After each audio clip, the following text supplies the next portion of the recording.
Hey everybody, welcome back to the channel. Jake and Sarah here. Happy 4th of July. Happy 4th of July. It is Monday, 4th of July, Independence Day. Hope everybody had a great holiday and saw fireworks and ate lots of good food with friends and family. Hot dogs, your favorite.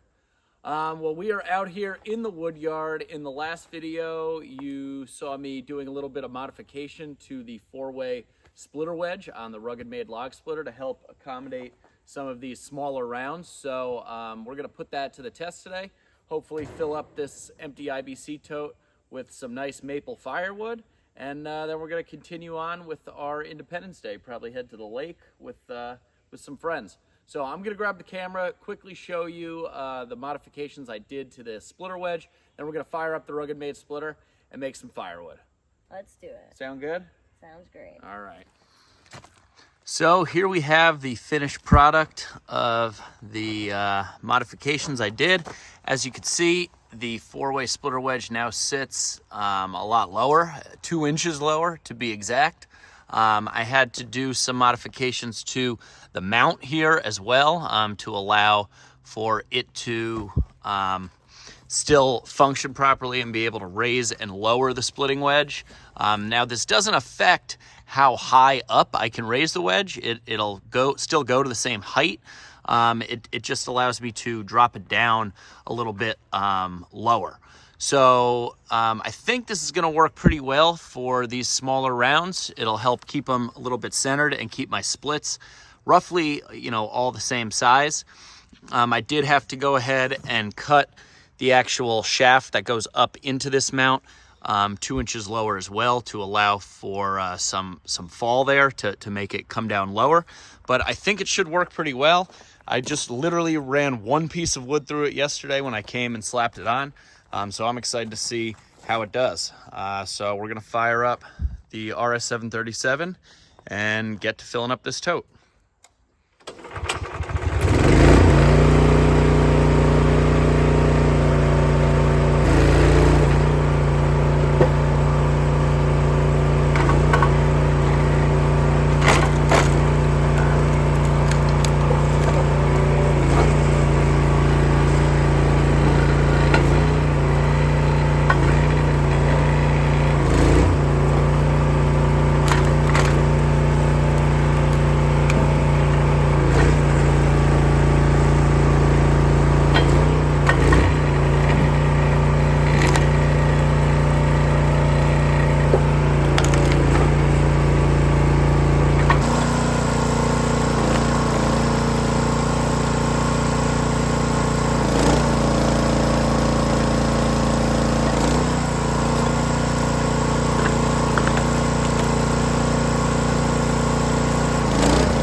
All right, guys, here is Sarah next to her handiwork. We got a full 330-gallon tote stacked up. That thing's almost as tall as you.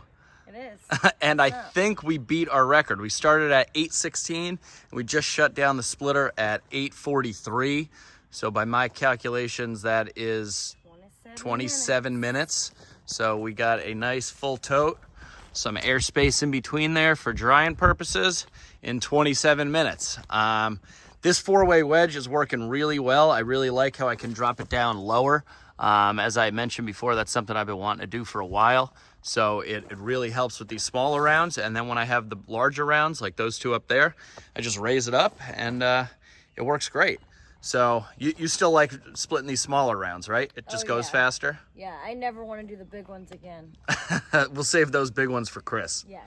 All right, so what do you got to do? You got to run to the grocery store and make a pasta salad? Salad for the lake, so you're on your own for the next one. I'm on my own. All right, so I got to You're not load. gonna do it in 27 minutes, that's for sure. That's for sure. It'll be interesting to see how long it takes me. Maybe I'll time that one as well. All right. All right, we'll see you later. Bye.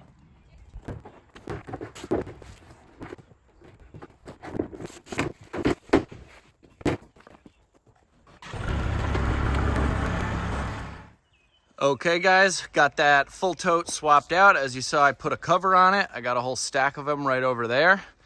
New empty one in its place, and I'm going to try to do and time and see how long it takes one person to load, split, and stack these 330-gallon IBC totes, by myself here. But I'm not totally on my own. I got Gus right over here. Hey, Gus, say hi, buddy. Oh, he's being a shy guy. Say hi, bud. And then Louie is examining things up there from the hillside. Louie, come here. Come here, buddy. Come on, Lou. He's not interested. Gus, on the other hand, just kind of chills. Another thing you probably noticed, like about midway through or quarter of the way through, Sarah and I doing that first tote, I ended up standing on the other side, the log lift side of the splitter, just because the pile's there. And, you push through these small splits or small pieces so fast. So I am going to try and stand on the log lift side again. I'm going to load up this stuff first. That way I just have a clear path to grab the split wood off the sorting tray and put it directly in the tote. So we'll see how this works. It right now is 8:54. I'd imagine we'll probably start at about 8:55. So here we go. 8:55.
All right, guys, there is a full tote. I even went and stacked some, down in the middle in there. So I just finished at 9:30. It's been a minute and a half since I shut off the machine, but I started at 8:55. So that took me 35 minutes to split a full tote by myself. Now, I was definitely, I probably could have gone a little bit faster, but at the risk of it being 4th of July and us having plans this afternoon, I really didn't want to throw my back out or bang my knee on the log lift or anything like that. So I was going at a, pretty moderate pace, a good pace there. So Sarah and I did the one tote in 27 minutes. I did it in 35. So that's an 8-minute difference, you know? So if you have 2 people, you know, or even 3 people, you can really speed this process up.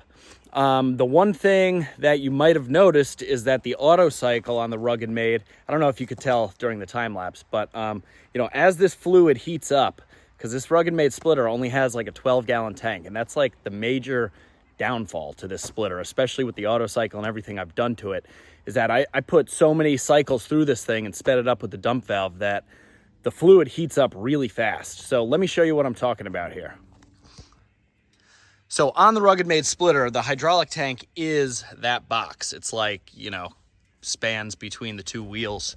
And it's just too small for this machine. As you can see, it's spitting out hydraulic fluid all over there. It's all over the filter. It's all over the ground. I don't know if you could tell how shiny the ground is, but it's dripping off everywhere.